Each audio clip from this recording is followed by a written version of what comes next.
What would you do if your manager targeted you not for your work, but for your devotion to your family?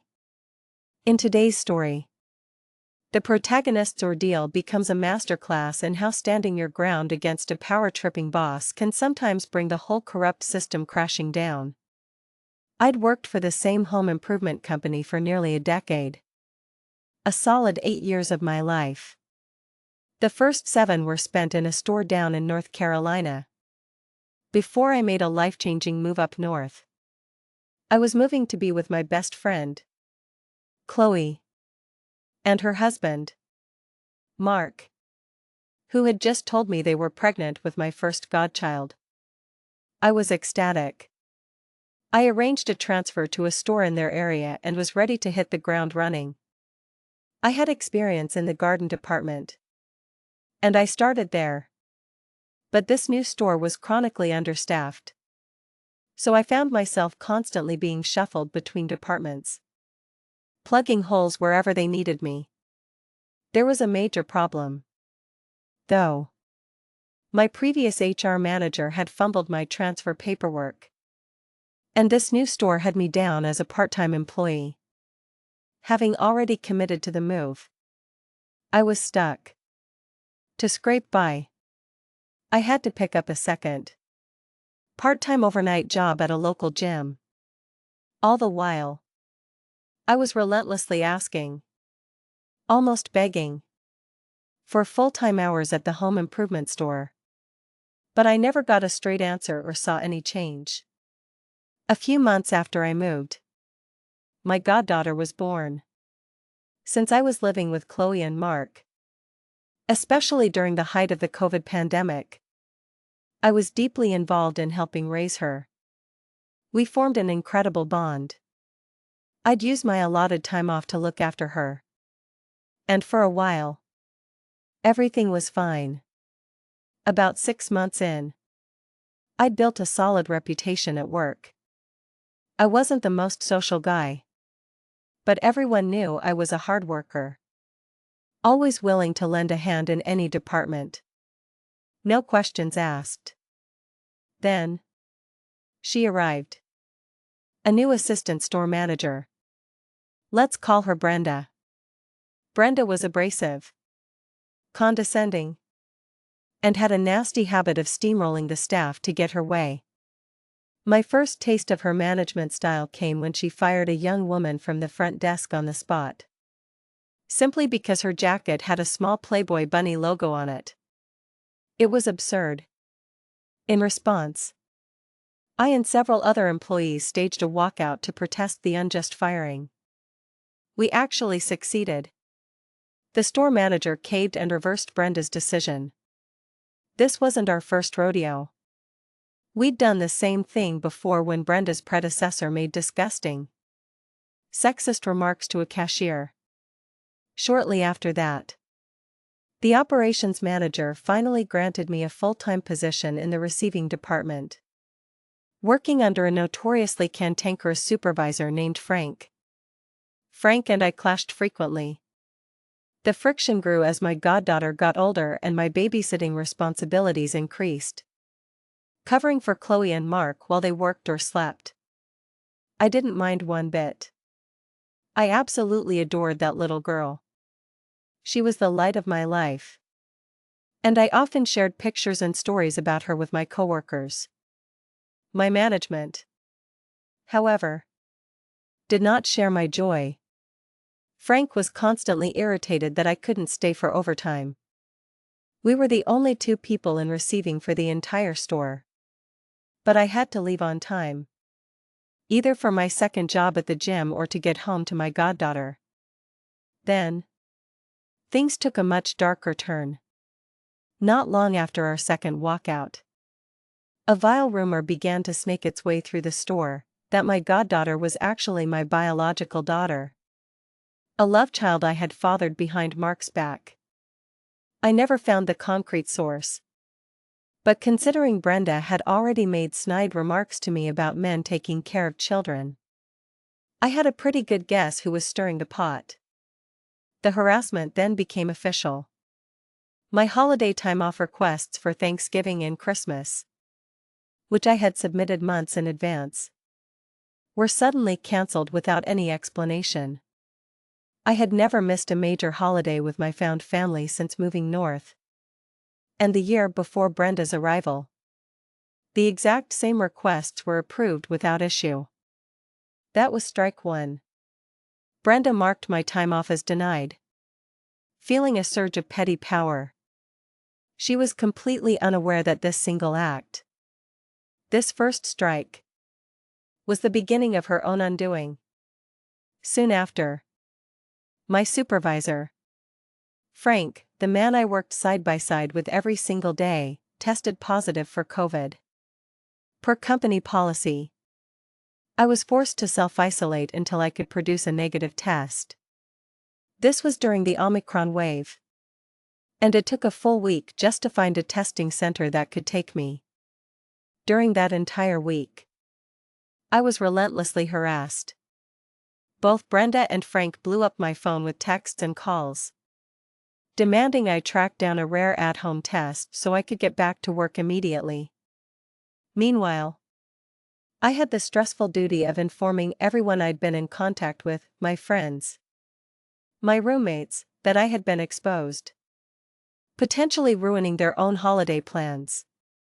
That was strike two. A week later, a massive snow and ice storm paralyzed the entire Northeast. I have a four-wheel drive vehicle, so I managed to make it into work. But near the end of my shift, I got a frantic call. Mark had been in a car accident on the ice. He was injured and stranded. I immediately left to get him and his car to safety. To make matters worse, their power went out, leaving them with an infant in a freezing house. I was their only lifeline with a capable vehicle and a warm apartment. I admit I was low on sick hours, but I called out of work, reporting a family emergency, for a full week. As the ice refused to melt and power remained out across the city, my call-out reason was the same: ongoing family emergency.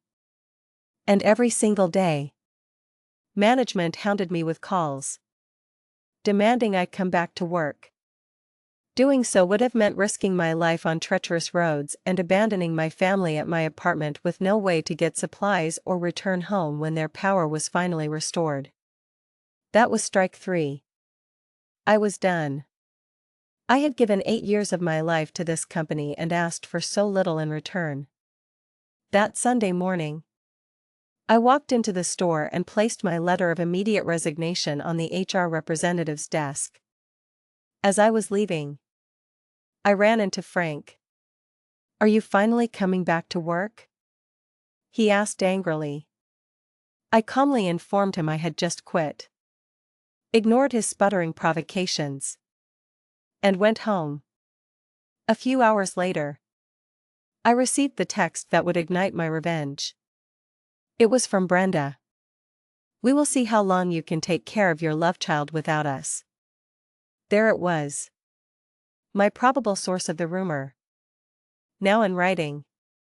This text message revealed Brenda's greatest fatal flaw, her blinding arrogance. She was so convinced of her own power that she couldn't see she had just handed me the loaded gun I needed to end her career. My friends had known about the rumor from the start. I hid nothing from them.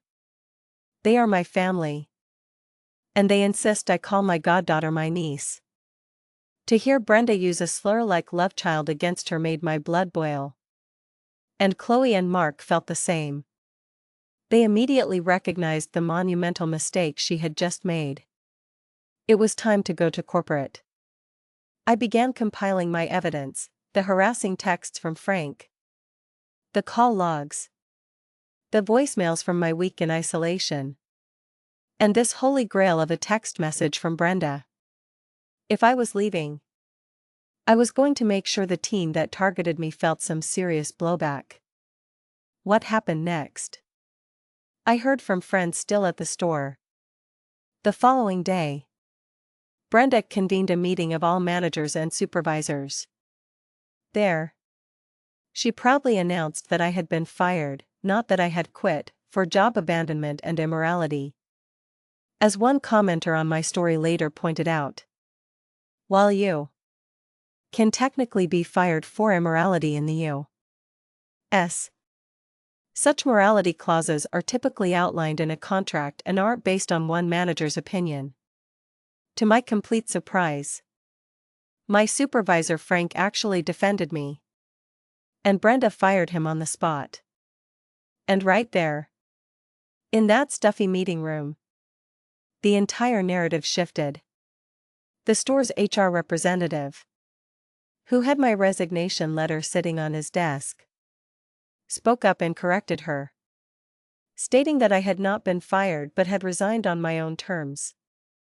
In a fit of rage, Brenda tried to fire the HR rep too, right there in front of everyone. And that's when the dam broke. Entire departments began to quit on the spot. The appliances team quit. To a man. The entire garden department, led by their manager who was already planning to leave, walked out to go work for a competitor. The front desk staff walked out in protest. It came to light that Brenda had been blackmailing several Muslim employees, threatening to cut their hours if they wore their headscarves. The pro-desk team joined them, revealing Brenda had also threatened one of their Sikh colleagues. The head cashiers quit, and the rest of the cashiers walked out with the front-end staff. The ops manager, who had already called the district manager, quit and walked out with the HR rep and my newly fired old supervisor, Frank. The last my friend saw of Brenda was her sprinting to her car in the parking lot after hearing that the district team was on its way. The store manager was forced to shut the entire store down for 2 days. As another person commented, what Brenda did was a classic case of constructive dismissal, harassing me so relentlessly that I had no choice but to resign. Now, a group of us who were targeted are compiling our evidence, and several families are getting lawyers involved. I suspect the company is going to try and sweep this under the rug. I now have a full-time position lined up at the gym, and I'm soaking up the extra sleep and precious time with my family. I will never again work 60-hour weeks for a company that treats people this way. I hope Brenda enjoyed her brief, toxic rush of power, because I have a feeling she'll never hold a management position again. This whole saga is a powerful lesson that leadership built on intimidation is a house of cards. Abusing your power, especially by attacking someone's family life, is a surefire way to bring about your own professional demise. So, let me ask you, what is the most blatant abuse of authority you have ever witnessed in a workplace? And what were the consequences for the person responsible?